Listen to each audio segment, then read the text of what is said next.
Thanks for listening to Curious Cat, the podcast that examines the shadowy space where science and the supernatural collide. I'm your host, Jennifer Hodes. Join me every week as I explore what it means to be a soul in a meat suit. Welcome to Curious Cat.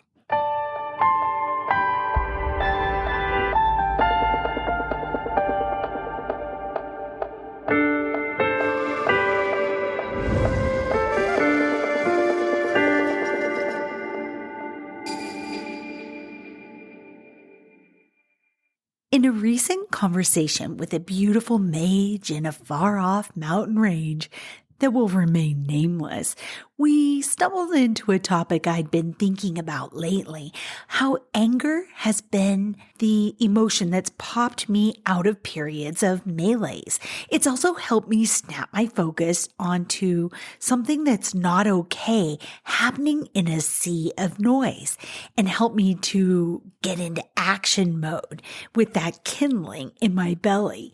But in Western culture, anger is stigmatized. So is anxiety and even fear. I did a whole show on Gavin de Becker's book, The Gift of Fear, which is still a fantastic, useful read after all these years. And yes, fear can be a gift too, but I don't go into that here since I did a whole episode on that. But after that conversation on the mountain, I went on a deep dive into research about emotions and their silver linings. Let's get into it. Before we dive headfirst into emotions with a bad reputation in Western culture, I wanted to give some examples of cultural differences in emotions. So Eastern versus Western culture. Research suggests that people from Eastern cultures tend to express emotions less outwardly than those from Western cultures due to emphasis on social harmony. Japan versus United States. Japanese culture often emphasizes reading subtle cues and maintaining social harmony, leading to a greater focus on nonverbal communication and potentially less direct expression of negative emotions compared to the United States. Schadenfreude. German culture has a specific word, Schadenfreude, which describes the pleasure derived from someone else's misfortune, highlighting a cultural nuance in experiencing emotions. From Lingoda.com comes this great list of 6 emotions that vary in different cultures. Adriana Stein writes, Number 1, appreciation. How we convey appreciation or show respect for others varies widely among different cultures. One example of this is gift giving. In many Western cultures, it's common for the receiver to open the gift in front of the giver and directly show appreciation.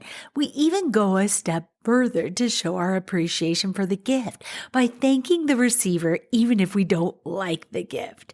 To give an opposite example, in China and Japan, you should only open the gift after the giver has left. In China, it's even common practice to refuse the gift multiple times before accepting something that would be considered extremely rude in Western culture. Another point to mention here is that in China and Japan, you should always accept the gift with both hands. Otherwise, you can be seen as rude or entitled. That's the same is true with a business card. You actually take the business card in 2 hands and you look at it with awe and excitement and you make a beautiful remark about it like a compliment. Number 2, the author says, amusement. This emotion I have quite a few personal experiences with as an American expat in Germany. One of the biggest differences I've noticed here is how Germans convey amusement and when they laugh. In America, when someone makes a joke, you should laugh wholeheartedly and openly, especially if you need to impress your in-laws, she says. But in Germany, it's very common for Germans to make a joke and not even show a hint of a smile and just continue talking. In one of my German classes, my teacher did this and I laughed American style style and got some really odd looks. So Germans tend to keep their amusement quite reserved in comparison to the United States. Number 3, embarrassment. Embarrassment and shame are very unique elements of culture because they are perceived in completely opposite ways, depending on where you're at. In many Western cultures, embarrassment is a negative emotion and is something that you want to hide. You don't want to create an embarrassing situation, and you also don't want to show others that you're embarrassed about something. Sweep it under the rug as quickly as possible. But in other cultures, such as in Arabic countries, embarrassment and shame are perceived as a positive emotion because it means that you are honorable. In other words, you are an honorable person due to the fact that you feel ashamed. Embarrassment and shame are therefore also more positively received emotions in such cultures, so that when you feel this emotion, you can reach out to others for help as opposed to hiding like in Western cultures. Unless you're a Riley and then you make a joke. We have dark humor on our side, baby. Number 4, pride. Pride is a highly complex emotion that varies widely among cultures and even subcultures. I can give another clear distinction between individualistic cultures and collectivist cultures. While individualistic cultures, the United States, Germany, or France, focus on the individual, like being independent, doing things on your own, putting your success as a priority, collectivist cultures like China, India, and Morocco focus on the success of the group and how those groups' members can propel each other's holistic success.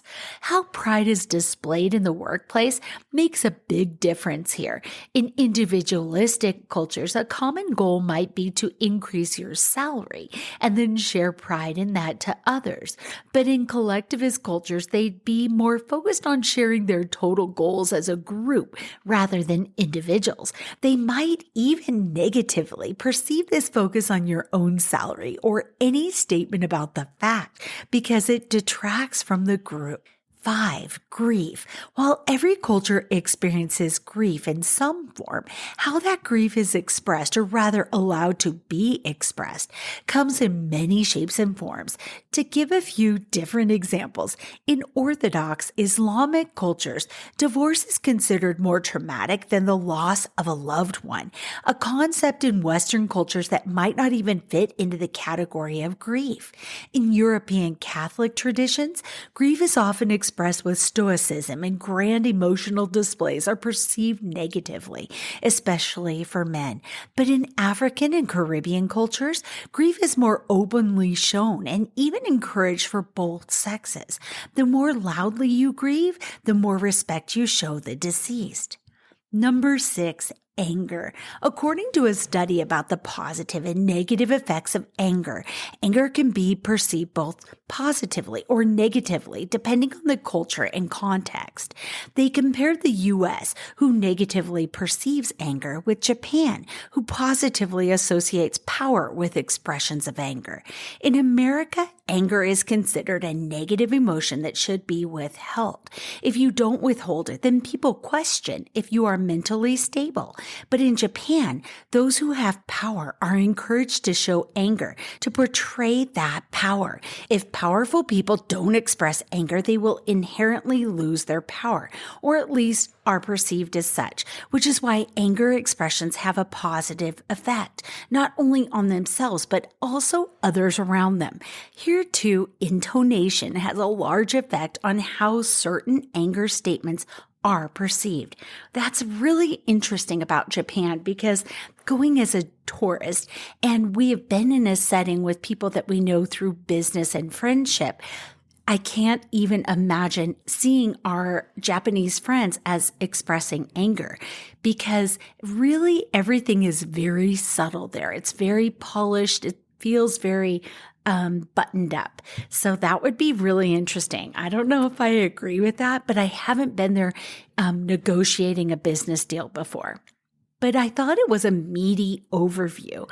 How other cultures handle anger specifically, though, I wanted to do a deep dive on that before we go into Western culture. So this is what I found. Different cultures express anger in a variety of ways, including in language.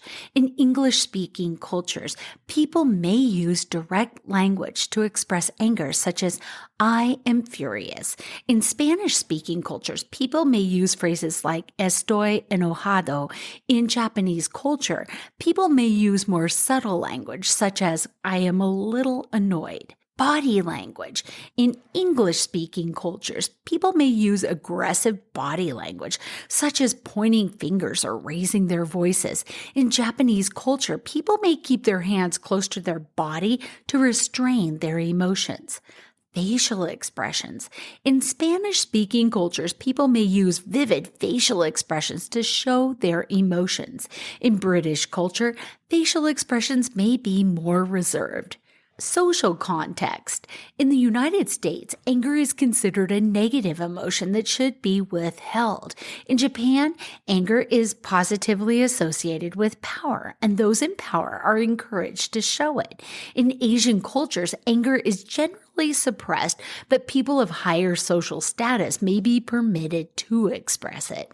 Cultures have display rules that dictate how emotions are expressed, and these rules are associated with how accurately emotions are recognized across cultures. Wow, I found some more additional information on LinkedIn, more like that business setting, right? In English-speaking cultures, people may use strong and direct language to express anger. So saying, "I'm furious," "I'm really mad." They may also use aggressive body language that was mentioned prior. They might clench their fists or tighten their jaw to show frustration or anger. Overall, facial expression might be more reserved by the Brits compared to some other cultures. Later on in the LinkedIn note that I found, they talk more about Japanese culture, and it reflects more of what I've experienced there. They say, in Japanese culture, direct expressions of anger are often avoided, as it is considered impolite. Instead, people may use subtle language and expressions such as, "I'm a little annoyed," or "that is not acceptable." They may keep their hands close to the body, trying to restrain their emotions. I think of myself in the middle of Tokyo Stadium, and about the flashlight that we got at the baseball game. And if you get something at a baseball game in America, you tend to use it, or if it's food, you eat it. So I was using the flashlight, to just like shake. It's like a little maraca thing. And a police officer quietly came over and he kind of whispered in my ear, but it felt like the entire part of the audience was looking at me. I was so embarrassed. But instead of mentioning how embarrassing that was or apologizing for what the police officer did and the miscommunication about using a souvenir at an actual game is not appropriate or whatever, the people in front of me that were squarely Japanese, they were younger, like 20 something on a date. They took the initiative to make it right. And I love that about that part of their culture. They helped me to feel better about my miscue. Now let's dive into the stigmatized emotions in Western culture. What emotions come with baggage here? I asked AI and this was their response. In Western culture, emotions generally considered negative include anger, sadness, fear, disgust, jealousy, guilt, shame, anxiety, and hatred, essentially emotions that are associated with discomfort, distress, or a sense of negativity in social interactions. Key points about negative emotions in Western culture. Social pressure to suppress negativity. Western societies often encourage individuals to hide or minimize negative emotions, particularly in public settings. Individualistic focus. The emphasis on individual success can lead to negative feelings associated with failure or inadequacy being seen as particularly detrimental. They mention cultural variations, which we did too, but they said while the core negative emotions are generally consistent with across the Western cultures, the degree to which they are considered negative and how they are expressed can vary depending on the specific society. Before I share what the latest research shows about these emotions and how they can help our inner lie detector become more accurate and maybe even get the gumption to stand up to a bully, I've got to say this. Violence is almost never an appropriate response. Unless yours or a loved one or an animal's life is in danger, then you have a right to defend, I guess. But I do not want you to think for a second, I'm glorifying violence, I'm condoning it. We are deep thinking human beings here together. And I know that was probably the last thing on your mind, but I felt compelled in this hyper climate right now to be overt and purposeful. Anger as an emotion can cause you to change your behavior, and it can be positive. Anger that causes you to hurt someone else, that's negative. Okay, glad that's off my chest. On to the latest research. First up, there's a professor at Texas A&M that's studying the positive effects perceived negative emotions can have on our behavior. Here is the scoop. Don't avoid feeling, and this is from me, this is my synopsis of the article. Don't avoid feeling the full spectrum of your feels. So this is from the Texas A&M researchers. Their Department of Psychological and Brain Sciences are figuring out how these unpleasant feelings actually have benefits. Led by Dr. Heather Lynch. Remember the sadness that came with the last time you failed miserably at something, or the last time you were so anxious about an upcoming event that you couldn't concentrate? These types of emotions are unpleasant to experience and can even feel overwhelming. People often try to avoid them, suppress them, or ignore them.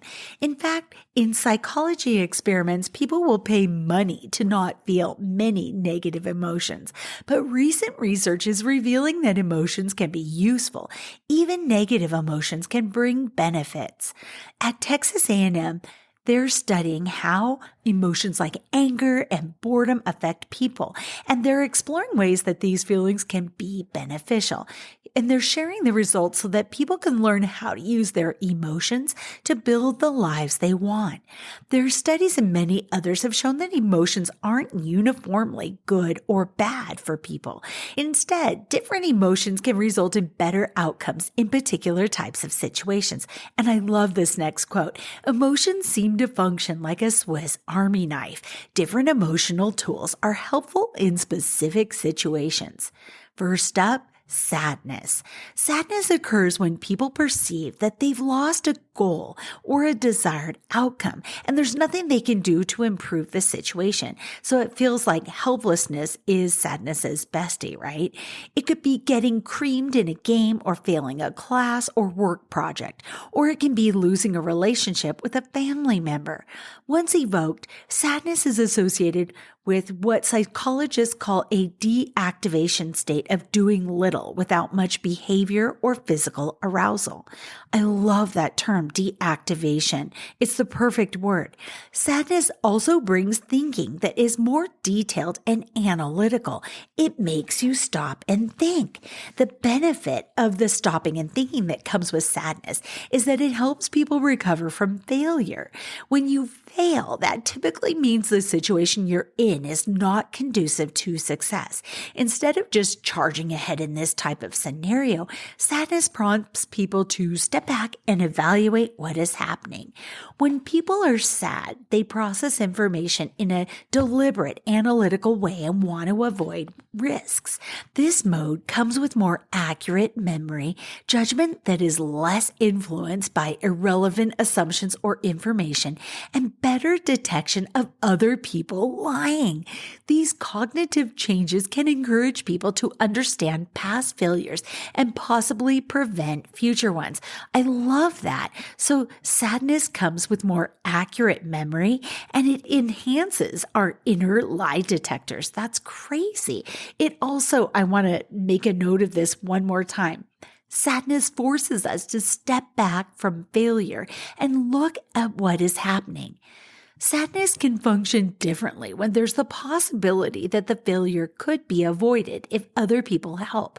In these situations, people tend to cry and can experience increased physiological arousal, such as quicker heartbeat and breathing rates. Expressing sadness through tears or verbally has the benefit of potentially recruiting other people to help us achieve our goals. This behavior appears to start in infants, with tears and cries signaling caregivers to help. This reminded me of a trend going around right now on Instagram where people are crying. They're taking video of themselves crying for the migrants. So it's interesting because it has scientifically shown that that expression will help recruit people to their cause, right? I hate to say it, sadness, especially crying, is still stigmatized for men. It was so frustrating because I was watching the AFC championship and I was kind of tracking some things on Twitter because I wanted to see what people thought about the reffing. And they were really stigmatizing somebody for having an emotional crying before the conclusion of the game. And it was like happy tears. I don't even know. Come on, guys, let's keep evolving, right? Next up, anger. Yeah, anger prepares you to overcome an obstacle, says the article. Anger occurs when people perceive they're losing a goal or a desired outcome or control, but that they could improve the situation by removing something that's in their way. The obstacle could be an injustice committed by another person, or it could be a computer that repeatedly crashes when you're at work. Once evoked, anger is associated with a readiness for action, and your thinking focuses on the obstacle. Okay, I love this quote. Once evoked, anger is associated with a readiness for action. Hell yeah, baby. The benefit of being prepared for action and focused on what's in your way is that it motivates you to overcome what's standing between you and your goal. When people are angry, they process information and make judgments rapidly. They want to take action and are physiologically aroused. In experiments, anger actually increases the force of people's kicks, which can be helpful in physical encounters. Anger results in better outcomes in situations that involve challenges to goals, including confrontational games, tricky obstacles, video games with obstacles, and responding quickly on tasks. Okay, so are we supposed to feign anger and then play Mario Kart? Will I be better? I don't know. I doubt it. But I like that anger can motivate us. It feels like anger, if it was an element, was fire. It kind of is like the kindling that can burn us, burn a fire into action. And I love that when you're angry, you can make judgments rapidly. So expressing anger facially or verbally has the benefit of prompting other people to clear out of the way. People are more likely to concede in negotiations to you and give in on issues when their adversary looks or says they are angry. Well, that's interesting. Next up, anxiety. Anxiety occurs when people perceive a potential threat. This could be giving a speech to a large audience where failure would put your self-esteem on the line, or it could be a physical threat to yourself or a loved one. Once evoked, anxiety is associated with being prepared to respond to danger, including increased physical arousal and attention to threats and risk. Boy, I also think anxiety is is in relation to worry. And worry is the kind of anxiety that I think of first, right? And so I know it goes hand in hand, but my sage on the mountain said something very wise. Anxiety shows us where the love needs to flow. Don't you love that? So if you're anxious about talking in front of a group of people, you're showing that you don't have a lot of confidence. So you need to flow some love to yourself and say, even if it's looking in the mirror, and build yourself up. But back to the article. Being prepared for danger means that if trouble brews, you can respond quickly to prevent or avoid it.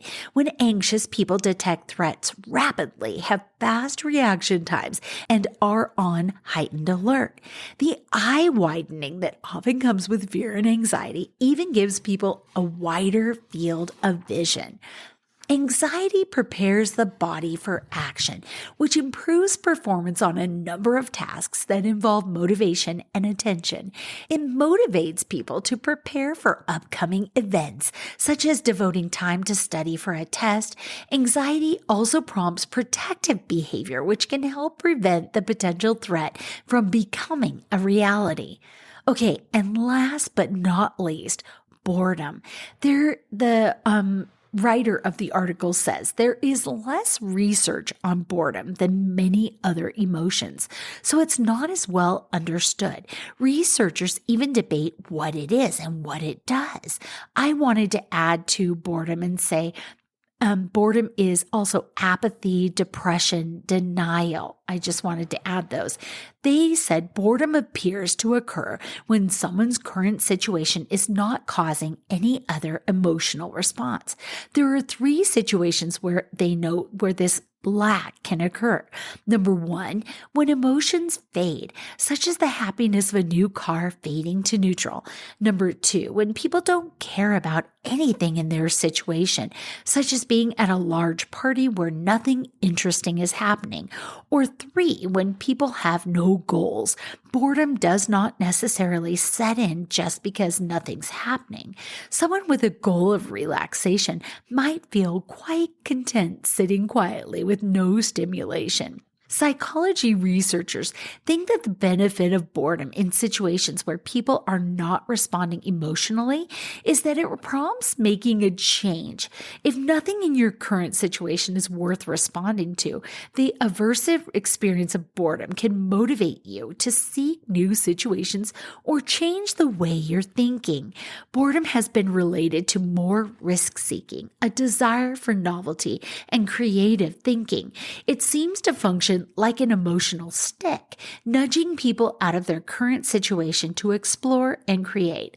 Okay, so buried there was that boredom leads to creativity. And I was thinking of the differences in generations. We didn't have phones to bury ourselves in when we were waiting for a bus or in line at the grocery store. People actually looked at other people. They were thinking thoughts. They maybe were trying to dig into something that happened earlier and kind of look at the layers of things.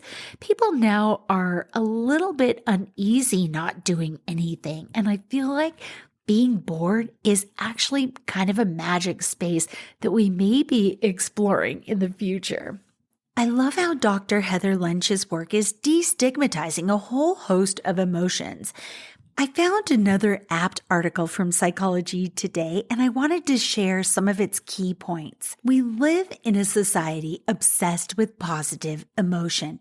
It would be dangerous to feel positive emotions in the face of a threat, an actual threat. Emotions such as fear and anger help protect us. Suppressing negative emotions in favor of seeming happy can negatively affect the people we love as well as ourselves. She says, we humans have a bias toward positive emotion, and we as a society encourage people to suppress negative emotion in favor of seeming happy. According to functional theories of emotion, all emotion is adaptive. This simply means that emotion, be it of the positive or the negative variety, helps us function better in a particular environment. That is amazing. But this is true only when the emotion is applied to the right context. It would not only be inappropriate to feel positive emotion in the face of a threat, it would be downright dangerous. Under safe circumstances, for instance, positive emotions might help us build resources. In the face of a threat, however, it would serve us well to feel and express emotions such as fear and anger. We need to know not to approach a venomous snake She says, negative emotion can be helpful in other ways. Research has shown that people who were happy performed worse on tasks that required active confrontation rather than collaboration. This is a clear example of a situation in which it would be adaptive to experience a negative emotion such as anger. In fact, negative emotion takes on a positive hue when it comes to negotiations. When a negotiator in a position of power expresses anger, they are found to get more concessions from others as compared to when they express positive emotion. Anyone who has ever suppressed a negative thought or emotion knows the hold that it can have on us. Some scientists have postulated that holding a grudge is like having a craving. Such thoughts can be so sticky that it takes intense effort to overcome. This is not to say that merely expressing the emotion in such a scenario would be a good thing under all circumstances, but that we might be served well by acknowledging and processing these emotions consciously. This is again something that a culture obsessed with positivity and happiness might not allow us to do all that easily. We've all likely experienced the stress that comes with suppressing negative emotions, but studies have found that this stress is contagious.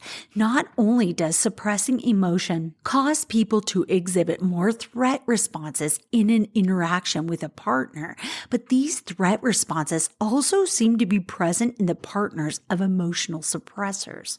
Emotional suppressors also reported feeling more uncomfortable and intense during the interaction task than emotional expressors. There is so much richness and beauty and simple usefulness in the spectrum of human emotions that it would serve us well to experience each of our emotions completely and mindfully, rather than falling for the lie that only some types of emotions are good or worth experiencing. And I love looking at emotions on a spectrum. That's really powerful right there. If I ignore my emotions, my body lets me know in some dramatic fashion. Grief is the sneakiest. I've talked about it in the past, and it can manifest for me in a low-grade fever, a headache, a stomach ache, or nausea. I found an article, and within it was a section, a very brief paragraph on how emotions show up in our bodies, so then we can catch on quicker next time. To cope with emotions, they say, you need to understand how emotions manifest in your body. Different emotions show up differently in the body, and this varies person by person. For one person, anxiety may feel like a tight sensation in their chest. Sadness could feel like a pit in the stomach, and anger may feel like a hot and throbbing sensation in their head. You can better get to know the relationship between your emotions and body by paying attention to how your body changes when you feel a particular emotion. That's all the guidance they offered in the article, so I thought of a great way to track your body and emotional connection. Journal. Use your phone's Notes app, and before you use it, check to make sure in settings that your entries are set to private. Then, as you feel the feelings, make notes. Here are just a few examples I thought of. I'm frustrated at work and noted a slight headache and an urge to eat crappy fast food or sugar. I'm angry at a driver that almost hit me, clenched jaw, adrenaline rush, and tight muscles. I'm sad about the end of a trip. I noticed I don't have much of an appetite. I'm on the verge of tears and I'm doing some self-sabotaging behavior. Periodically, look back at those notes and notice patterns, rhythms, and also, no matter how intense an emotion and physical manifestation were at that time, well, they eventually passed. I just love knowing everything passes. Before I wrap the show, I wanted to share the evolution of this episode. And I don't know why. I think it's for someone out there that needs to hear it. So this is from my journal. Yesterday, gusts blew sugar-fine snow around in swirls. I sat at the dining table talking to a loved one on the phone as I watched Table Mountain out the window as it transformed from a chiseled mesa into dry ice, smoky fog and all. There was much to our conversation, as is usual with us, but the rich interaction made clear what my gut and guides were saying. If my vibration was a floor on a hotel, say the 13th floor, then I am not supposed to ride the elevator down, down, down to meet the energy of others. My guide said, get curious about floor 13 and up. Okay, easier said than done. I'm a reformed people pleaser who spent the better part of a half century riding that wonkavator up, down, and sideways in order to help others. As I mentioned last week, this year has started off with challenge after challenge, from news to illness to politics to weather, you name it, we've had it thrown at us. But with my guide's advice in mind, I'm trying my best to watch how I spend my finite cache of energy. It has been painful to watch folks I love, folks I admire, get caught up in the three-ring circus that's happening right now. But when I'm tempted to reach out or comment, I shut my mouth and look within. It's a personal 7-year for me, so it feels like it should be easier. It's a time to mind my own garden, meditate, and yes, look within. I might need to craft a bracelet for myself that says, keep quiet and look within. Maybe that would help. I had a dream that relates. It seems simple, straightforward, even funny. In it, I flew to the Bay Area to spend time with Mom, Kate. She met me at the airport where we decided to walk to our hotel. Somewhere along the way, I lost all of my clothes that I was wearing. I was in Berkeley, buck naked, using my purse and carry-on strategically to cover up my private bits. Kate didn't mention my nudity, not once, treating me exactly the same with loving kindness. We'd walked the wrong way and found ourselves lost instead of at our hotel. We rested on a bench to map our route. Still naked, I said, I hope no one notices that I'm not wearing clothes. And Kate said, all they'll notice is that you're cute. As she said it, I noticed her handbag that was beside me was filled with clothing. One shirt was adorable, and I was tempted to take it and put on the flowered shirt. Instead, I closed my eyes and cast an invisibility spell, and then I woke up. I sent that bit of a dream to Kate, and we laughed about it.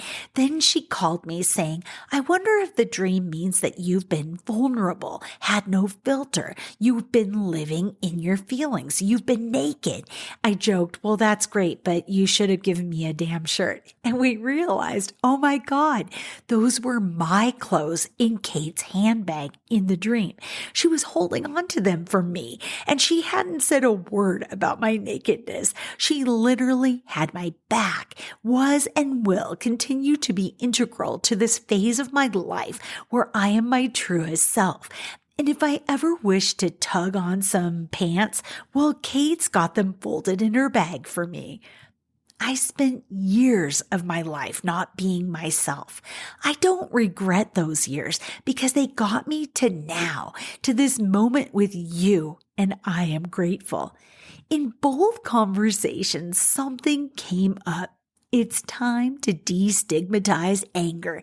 If we see anger as an expression of our life force, the will to live, or put another way, the kindling that burns in our inner kiln, what if we try to find the positive uses for anger, ways to harness that fire without burning ourselves or others?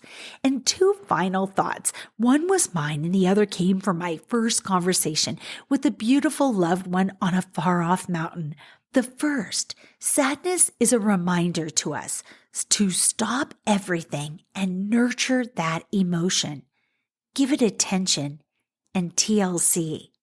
Second, from that sparkling Fae, anxiety tells us where the love needs to flow.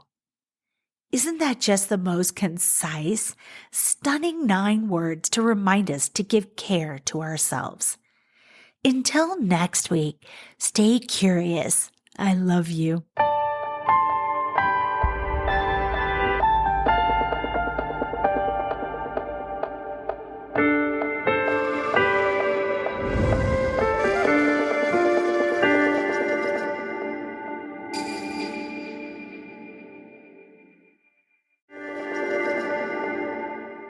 Hey, you. Yes, you. Are you looking for a new podcast that appeals to your scientific curiosity, but is also a little bit spooky? Show me how I died in a past life. Well, look no further, because this cat is where it's at. He had concerns about the ethics surrounding AI, feeling they had achieved consciousness. Curious Cat Podcast examines the shadowy space where science and the supernatural collide.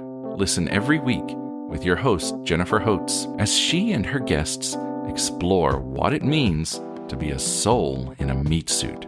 We were healing karma together. They were all kind of predestined to resolve something. Listen on all your favorite streaming apps and continue the conversation on Twitter at CuriousCatPodCA, or find Jennifer and all her links at Jennifer L. Holtz, spelled HOTES.com.